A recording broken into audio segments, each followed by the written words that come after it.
Kurt Davis was arrested for public intoxication 3 months ago, but the Commonwealth's Attorney's Office decided not to prosecute that case. Today, he was arraigned by video in a Roanoke courtroom for allegedly murdering 80-year-old Susan Williams. We got our hands on a copy of the criminal complaint which describes the gruesome attack. I do want to warn some of you that the details are disturbing. Yeah, John, here at the Blue Hills Communication Center, police get 911 calls about homelessness all the time. But now they're not just going to respond, but they're working to address the root of the problem. So when you heard that your son's accused killer was being let go, what did you think? I was actually there. I was in a courtroom when it happened. We are officially 1 year into the Wasena Bridge replacement project, and I'm told that crews are 50% complete. I tagged along with first responders, and they got a call for a possible overdose. And how do you think the culture has changed under your leadership? I think that buy-in and shift has occurred where they do buy into the idea of being more professional and being more purposeful in what they do. Wins tells me the successes under his leadership were numerous, from recruitment and retention to funding and championing diversity, particularly the role women play within the Corps of Cadets, though his tenure has faced pushback from some conservative alumni. You made history as the Institute's first black superintendent. Okay. Do you think the decision had to do with the color of your skin? It would be up to someone in the board to say that. I certainly, it's not lost on me that I'm the 15th superintendent and that as I head out, that my tenure will be the shortest of all 15. The man accused of shooting and killing 15-year-old Demarion Sanders in Roanoke is back on the streets. This is a story I've been investigating for months. I came across a search warrant that named 3 suspects in a drug bust: Quantez Garant, Antonio Smith, and DeMarco Jackson. It was then I realized that Jackson was the same person accused of shooting and killing Sanders back in 2022, but those charges were dismissed. In a 10 News exclusive interview, I spoke with the victim's mom as questions and new charges resurface against the man once accused in her son's killing. Over the weekend, I got a tip about this man, Randall Meck. I tracked down federal court documents which show his picture here and detail messages Meck sent regarding the sexual abuse of young boys. According to court documents, law enforcement first learned of Randall Meck back in September of 2024 while he was living in Singapore. Investigators say he was someone interested in traveling internationally for the purpose of having sex with children. Meck was caught after messaging with an undercover officer with the Child Exploitation and Human Trafficking Task Force in D.C. Court documents reveal that on September 27th, he sent the undercover officer, quote, a compilation video that depicts numerous prepubescent boys being sexually abused by adult men.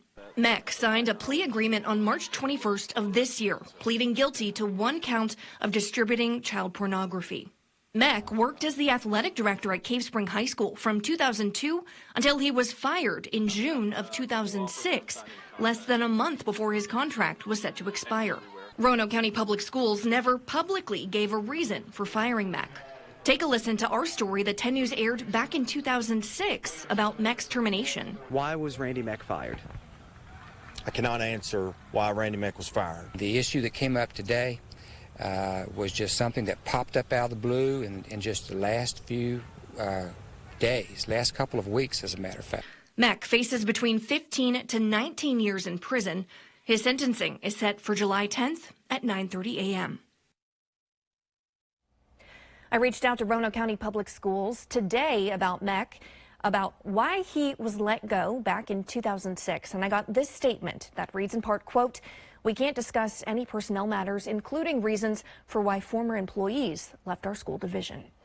Ever since 10 News first broke the story about Meck, I've gotten more and more tips about why he was fired back in 2006. So I started digging and submitted Freedom of Information Act requests.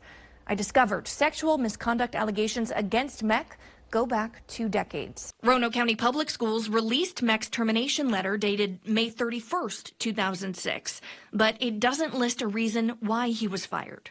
As for my other requests regarding documentation or reports of wrongdoing, the district says, quote, "The requested records do not exist." A Roanoke County police spokesperson tells me, quote, "Whatever may have happened was not reported to police as there was no law enforcement investigation." State police withheld 12 pages from my request, saying, quote, the release of those pages could identify the victims. We begin tonight with a story you first saw here on 10 News.